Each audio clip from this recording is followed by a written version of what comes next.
राधे राधे दोस्तों आज के हमारे इस वीडियो में हम आपके लिए लेकर आए हैं अश्विन माह के शुक्ल पक्ष की एकादशी जिसे पंपाकुशा एकादशी कहा जाता है। इस व्रत का महत्व और इस व्रत में सुने जाने वाली कथा।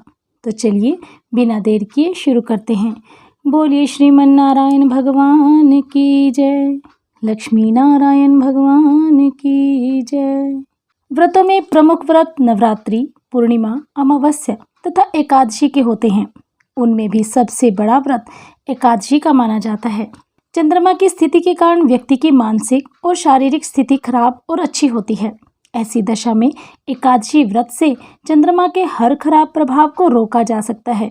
यहाँ तक कि ग्रहों के असर को भी काफी हद तक कम किया जा सकता है, क्योंकि एकादशी के व्रत का सीधा प्रभाव मन और शरीर दोनों पर पड़ता है। इसके अलावा एकादशी के व्रत से अशुभ संस्कारों को भी नष्ट किया जा सकता है।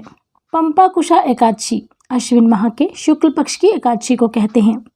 इस एकादशी का महत्व स्वयं भगवान श्री कृष्ण ने धर्मराज युधिष्ठिर को बताया था।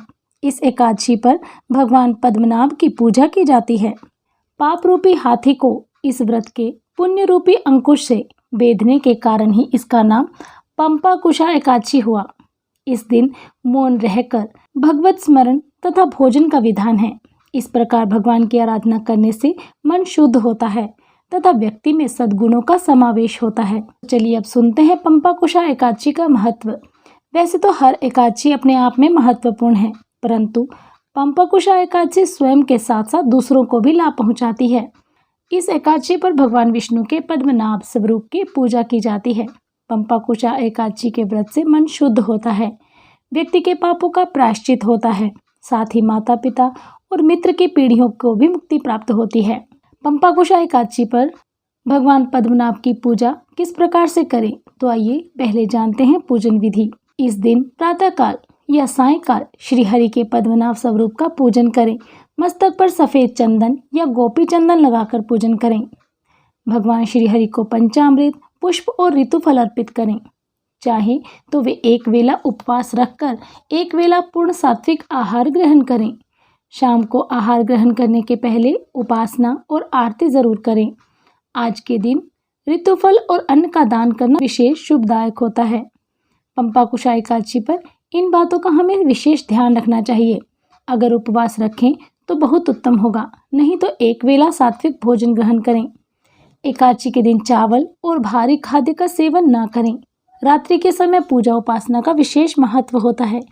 इस दिन क्रोध ना करें, कम बोलें और अपने आचरण पर नियंत्रण रखें। पाप रूपी हाथी को व्रत के पुण्य रूपी अंकुश से भेदने के कारण इसका नाम पंपाकुशा एकादशी हुआ। इस व्रत के प्रभाव से अनेकों अश्वमेघ और सूर्य यज्ञ करने के समान फल की प्राप्ति होती है। इसीलिए पंपाकुशा एकादशी के व्रत का बहुत महत्व है। इस व्रत के नियमों का पालन एक दिन पूर्व यानी दशमी तिथि से करना चाहिए। दशमी पर 7 तरह के अनाज, इसमें गेहूं, उड़द, मूंग, चना, जौ, चावल और मसूर की दाल नहीं खानी चाहिए, क्योंकि इन 7 धान्यों की पूजा एकादशी के दिन होती है। एकादशी तिथि पर प्रातःकाल उठकर स्नान आदि करने के बाद व्रत का संकल्प अवश्य लें। संकल्प लेने के पश्चात घट स्थापना करें और कलश पर भगवान विष्णु की मूर्ति रखकर पूजा करनी चाहिए। इसके बाद विष्णु सहस्त्र नाम का पाठ करना चाहिए। व्रत के अगले दिन द्वादशी तिथि को ब्राह्मणों को भोजन और अन्न का दान करने के बाद ही व्रत खोलें। महाभारत काल में स्वयं भगवान श्री कृष्ण ने धर्मराज युधिष्ठिर को पंपाकुशा एकादशी का महत्व बताया था। भगवान श्री कृष्ण ने कहा कि यह एकादशी पाप का निरोध करती है, अर्थात पाप कर्मों से रक्षा करती है। इस एकादशी के व्रत से मनुष्य को अर्थ और मोक्ष की प्राप्ति होती है। इस व्रत के प्रभाव से मनुष्य के संचित पाप नष्ट हो जाते हैं। इस दिन श्रद्धा और भक्ति भाव से पूजा तथा ब्राह्मणों को दान व दक्षिणा देनी चाहिए। इस दिन सिर्फ फलाहार ही किया जाता है। इससे शरीर स्वस्थ और मन प्रफुल्लित रहता है। इस व्रत के पूजन में व्रत कथा अवश्य सुने और भगवान विष्णु की आरती और पाठ जरूर करें। तो आइए अब सुनते हैं पंपाकुशा एकादशी की व्रत कथा। पौराणिक कथा के अनुसार विंध्याचल पर्वत पर क्रोधन नाम का एक बहेलिया रहता था। वह बड़ा ही क्रूर और हिंसक था। उसका सारा जीवन हिंसा, लूटपाट, मद्यपान और गलत संगति में बीत गया। एक दिन अचानक उसे जंगल में तपस्या करते हुए अंगीरा ऋषि मिले। उसने अंगीरा ऋषि से कहा, मेरा कर्म बहेलिये का है, इस कारण मुझे न जाने कितने ही निरीह पशु पक्षियों को मारना पड़ा। मैंने जीवन भर पाप कर्म ही किए हैं, इसीलिए मुझे नरक ही जाना पड़ेगा। कृपा करके मुझे कोई ऐसा उपाय बताएं जिससे मेरे सभी पाप मिट जाएं और मुझे मोक्ष की प्राप्ति हो। उसके निवेदन पर महर्षि अंगिरा ने उसे अश्विन शुक्ल की पंपाकुशा एकादशी का व्रत विधि पूर्वक करने को कहा। महर्षि अंगिरा के कहे अनुसार उस बहेली ने पंपाकुशा एकादशी का व्रत रखा। अश्विन माह के शुक्ल पक्ष की एकादशी के दिन पंपाकुशा एकादशी का व्रत रखा जाता है। बहेली ने विधि पूर्वक इस दिन भगवान विष्णु का पूजन और व्रत रखा। भगवान विष्णु की कृपा से बहेलिये को अपने सभी पापों से छुटकारा मिल गया। मृत्यु के बाद जब यमदूत बहेलिये को यमलोक लेने के लिए आए तो चमत्कार देखकर वह स्वयं ही हैरान रह गया। पंपाकुशा एकादशी के प्रताप के कारण बहेलिये के सभी पाप मिट चुके थे।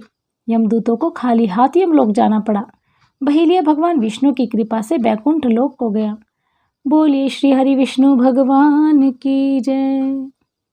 शांताकारं भुजंग शयनं पद्मनाभं सुरेशं विश्वाधारं गगनसदृशं मेघवर्णं शुभांगं लक्ष्मीकान्तं कमलनयनं योगिविरध्यानगम्यं वन्दे विष्णुं भवभयहरं सर्वलोकैकनाथं सर्वलोकैकनाथं। जय जय श्री हरि। तो दोस्तों, कैसी लगी आपको हमारे द्वारा सुनाई गई यह वीडियो? हमें कमेंट बॉक्स में कमेंट कर अवश्य बताइएगा। यदि आपको ये वीडियो पसंद आई है तो कमेंट बॉक्स में जय श्री नारायण ज़रूर लिखें। यदि आप हमारे चैनल पर नए हैं तो हमारे चैनल को सब्सक्राइब करना बिल्कुल भी मत भूलिएगा। बेल आइकन ज़रूर दबाएं ताकि आपको हमारी हर वीडियो की अपडेट प्राप्त होती रहे। आप सभी का हमसे जुड़े रहने के लिए बहुत बहुत धन्यवाद। जय जय श्री राधे। श्रीमन्नारायण नारायण हरि हरि भजमन नारायण नारायण हरि हरि। तेरी लीला सबसे न्यारी न्यारी हरि हरि। जय जय नारायण नारायण हरि हरि। श्री कृष्ण गोविंद हरे मुरारी हे नाथ नारायण वासुदेवा। श्री कृष्ण गोविंद हरे मुरारी हे नाथ नारायण वासुदेवा। राधे कृष्णा कृष्णा कृष्णा राधे राधे राधे कृष्णा राधे कृष्णा कृष्णा कृष्णा राधे राधे राधे कृष्णा।